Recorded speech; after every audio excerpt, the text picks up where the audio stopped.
Government is rolling out several measures to help protect the public sector from cyber attacks. Public sector workers have been directed that from January next year, no private emails will be entertained for official use.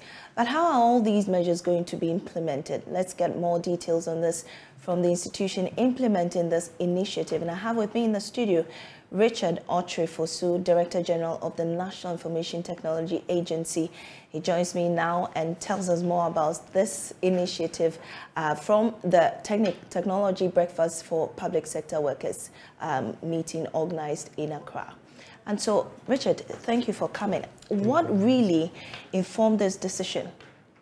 Okay, Mamiesi, so we have a platform, Smart Workplace, which government deployed during the lockdown, which allows public sector workers to be able to work from home, any place, anywhere.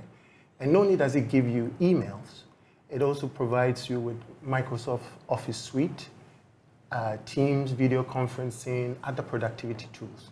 So now government has an alternative to the Yahoo, the Gmail, and the private emails that we use.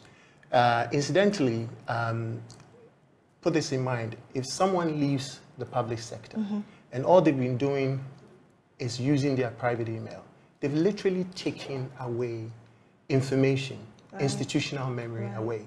So we are saying that hitherto, before we couldn't provide that service. Now government has deployed a service and we are saying that this is the way to go. And it's free to get it, right? Government is pre-financing it. It comes with a .gov.gh email. So any public sector worker should have a government email address per their institution. Well, I understand this, and primarily because of security situation, that's why you are implementing or deploying this kind of infrastructure. But what's the state of the public infrastructure, seeing that it's really not been the first time such an initiative has come up? Okay. So, as I said in my earlier point, people ask this question, we've seen this, we've heard this announcement before, but now government has an alternative. Right. That is why we are saying that by the end of the year, and we've onboarded over 500 MDAs and MMDAs, government institutions. So it's not, we are not starting it now.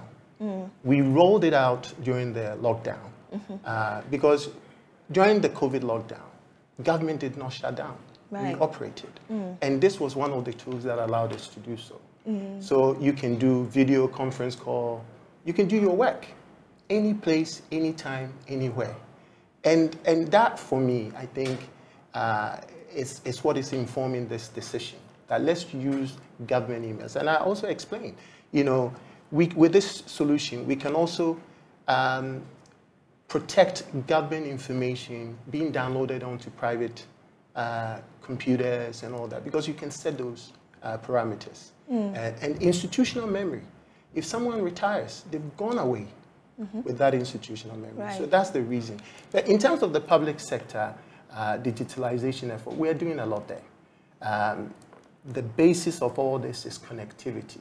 Government has spent a lot of money in connecting agencies. We are just about to, through the World Bank, also connect all the 16 regions. And is that the specific role NITA is playing to get this thing established? Yes, NITA is the ICT regulator.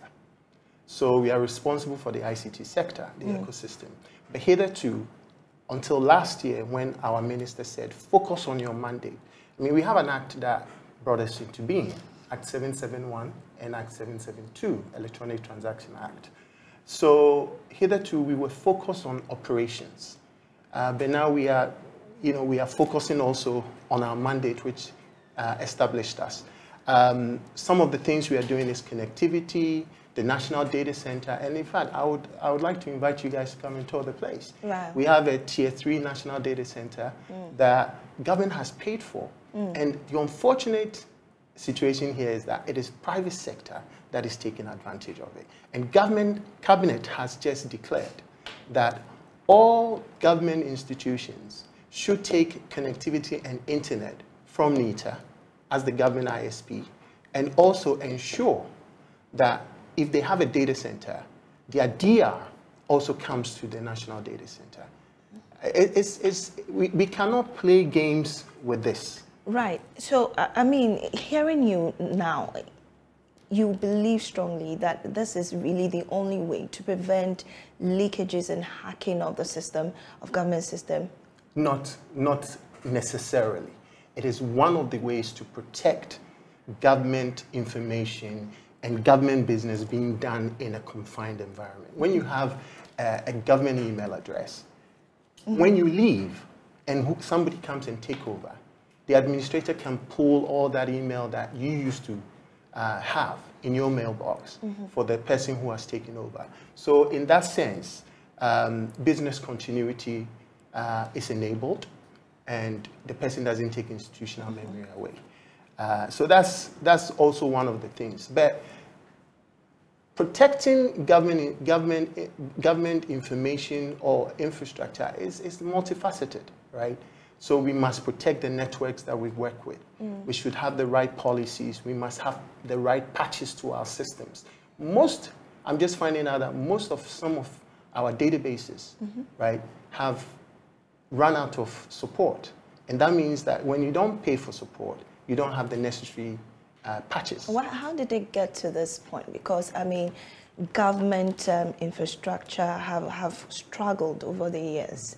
What do you think has been the real cause of this for us to get to this point? Every institution, every government institution is responsible for their own budget and for these things. And often at times, sometimes technology is overlooked. The needed resources are not pumped into technology. And that's the reason why we think that a consolidated effort, the smart workplace is one of such innovation. It's consolidated. Government is saying that, look, hitherto, you buying your own Microsoft license or not buying the Microsoft license, because we found out that a lot of government institutions were also pirating the licenses. Government is now taking the initiative to say that, look, we are getting the licenses and you come and take advantage of it. It also helps us rationalize, okay? Because we take out the wastages that also exist.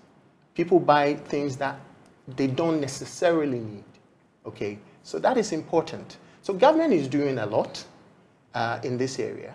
And I think we should commend them for what they're doing. Well, another interesting bit of this conversation, I mean, recently government or the president was talking about leaks or, I mean, information making the rounds on social media about the depreciation of the cedi. What role is your institution doing to, block, I mean, investigate some of these happenings ongoing in the public sector? Very good. So that's an interesting question. Within the government space, we have different regulators. Cybersecurity clearly sits with the Cybersecurity Authority. But we coordinate because, in fact, best practice now is to say that all regulators must coordinate. So we are in an era of collaborative regulations. Right. So NITA, being the regulator for the ICT sector, works with cybersecurity agency. Today I got one of such messages.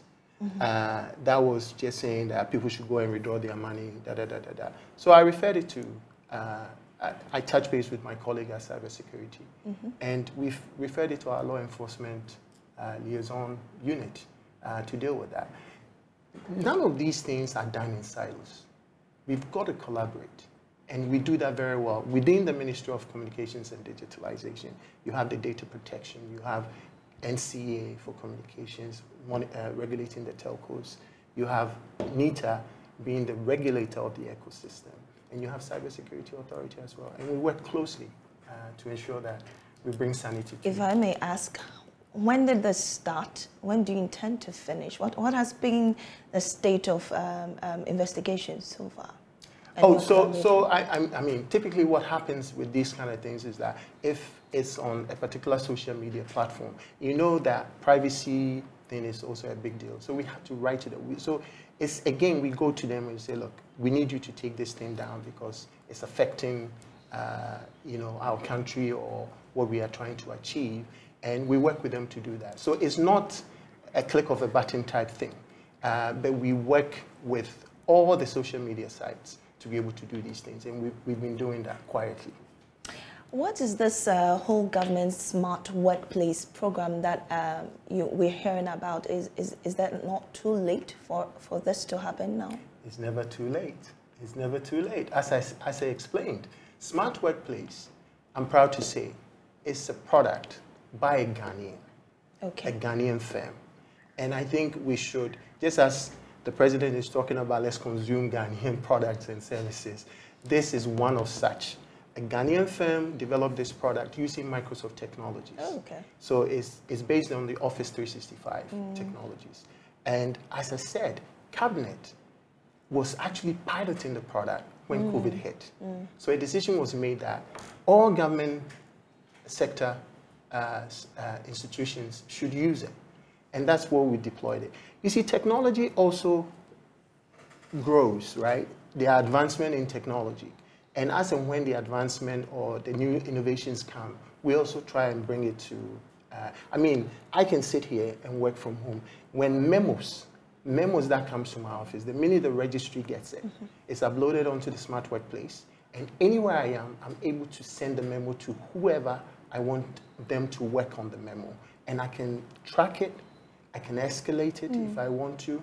So Smart Workplace is not just about email. Email is one component. Okay. Okay, there are many things. So we can also come into your institution. So we have leave requests, car requests, you know, some places reimbursements. So we come into an institution and we can automate your processes within the institution.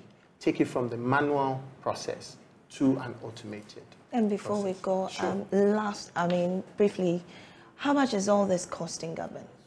A lot of money.